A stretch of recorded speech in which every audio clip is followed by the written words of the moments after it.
So,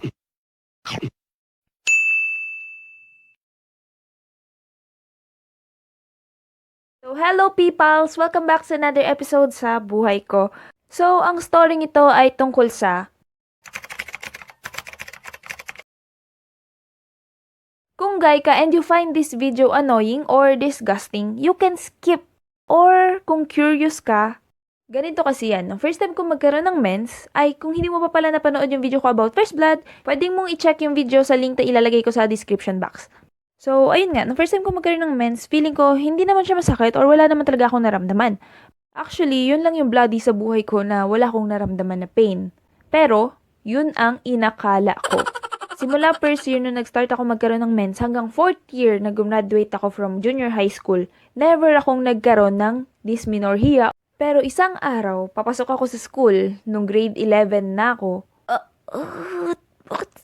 Napaluhod ako sa sakit tapos napaupo ako sa gilid. Kasi yung feeling niya, pag nakaupo ka, hindi siya ganun kasakit. Pero pag nakatayo ka, sobrang sakit. Hindi ko pa siya na-distinguish nung una kasi nga akala ko masakit yung tiyan ko. Or baka may nakain akong kakaibang pagkain tapos kinakabagan ako or sinisikmura. Pero kahit na ganun, lumaban ako at pumasok sa school. Pagdating ko sa school nung nalaman ng kaibigan ko na masakit yung tiyan ko, sinabi niya na, "Sure ka ba na tiyan mo yung masakit o dinidysmenorrhea ka?" Dysmenorrhea? Di naman ako nagkakaroon nun eh. Pero di ba may period ka ngayon? Oo, second day. Sabi ko sa'yo maniwala ka sa akin. Habang nagkaklase kami, niipit ko lang yung tiyan ko gamit yung kamay ko kasi nga ang sakit na talaga. Hanggang sa lumamig yung mga paa ko, tapos feeling ko tumitibok yung kaluluwa ko.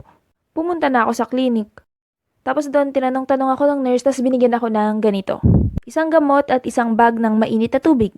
Sabi niya, pwede na daw ako bumalik sa classroom, ilagay ko lang daw yun sa tiyan ko.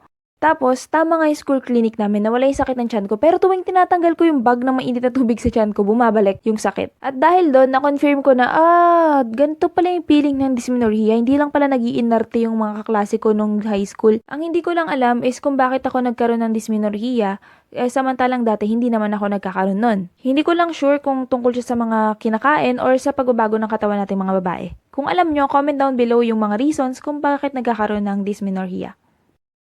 Ngayon, every month na ako nagkakaroon ng period cramps. Dati kasi second day, pero ngayon kadalasan masakit na yung tiyan ko tuwing first day or bago ako magkaroon. Ang pakiramdam ng dysmenorrhea ay parang pinipilipit na nilalamig yung paa mo, na nanginginig yung tuhod mo, na nagugutom ka na parang natatai ka. Actually, hindi ko talaga siya ma-explain. Pero, pag nagkakaroon ako ng dysmenorrhea or period cramps, ang ginagawa kong solution ay hot compress, yung bag na mainit na tubig na binigay sa akin sa clinic, ganon.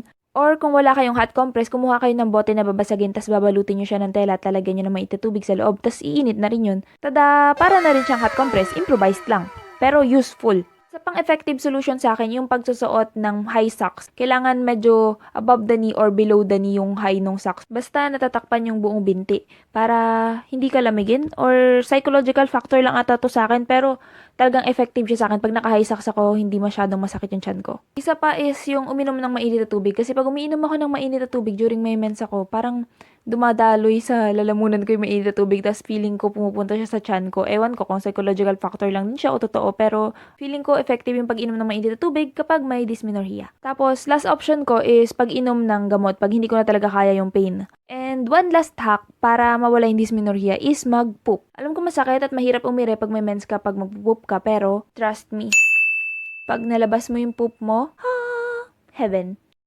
So, yun lang. Salamat sa panonood at sa lahat ng mga guys na umabot hanggang dito sa dulo ng video ko. Thank you sa panonood kahit alam kong hindi kayo relate dito. Pero, at least ngayon may idea na kayo kung anong nararamdaman ng girls pag may dysmenorrhea sila. So, take note, hindi sila nag-iinarte. Ewan ko lang yung iba kasi hindi naman lahat may dysmenorrhea.